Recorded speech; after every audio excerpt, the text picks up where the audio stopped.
एक दिव्य शक्ति धरती पर अवतरित हुई, एक दिव्य चेतना जो अत्याचार के अंधकार से ढकी दुनिया में जन्मी।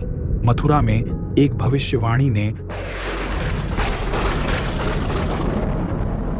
क्रूर राजा कंस के हृदय में भय भर दिया। उसकी मृत्यु उसकी बहन देवकी के 8वें पुत्र के हाथों लिखी थी। आतंक और क्रोध से भरे कंस ने देवकी और उनके पति वासुदेव को बंदी बना लिया और कसम खाई कि वे जितनी भी संतान को जन्म देंगे वह उन्हें खत्म कर देगा। उसने देवकी के एक एक कर सभी बच्चों को निर्दयता से अंत कर दिया।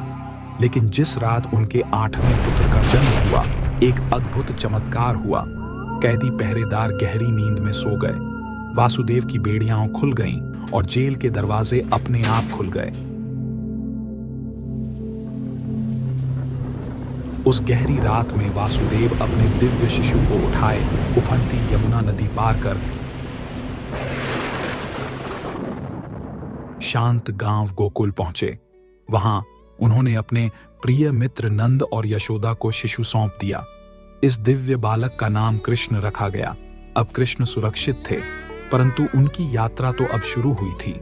यह कोई साधारण जन्म नहीं था, यह भगवान विष्णु का अवतार था, जो असीम प्रेम और शाश्वत ज्ञान का प्रतीक थे, जो साक्षात प्रेम थे, जिन्होंने गोपियों के साथ नृत्य किया, सहजता से गोवर्धन पर्वत को उठा लिया और पूरे गांव के भाग्य को बचाया।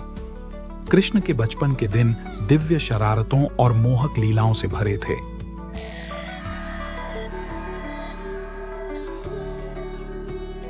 अपनी बांसुरी की मधुर धुनों से उन्होंने गांव वासियों का दिल जीता और साहस पूर्वक कंस द्वारा भेजे गए राक्षसों का सामना किया। कंस द्वारा भेजे गए ये राक्षस भयंकर और भयानक थे, जिन्होंने पूरे गांव में भय का माहौल बना दिया था। फिर भी कृष्ण ने अपनी दिव्य शक्ति और अडिग साहस के साथ इन दानवों का सामना किया।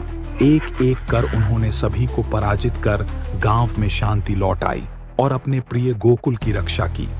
गोपियों के घरों से मक्खन चुराने से लेकर अपने लोगों की रक्षा के लिए विशाल गोवर्धन पर्वत उठाने तक कृष्ण का हर कार्य प्रेम, भक्ति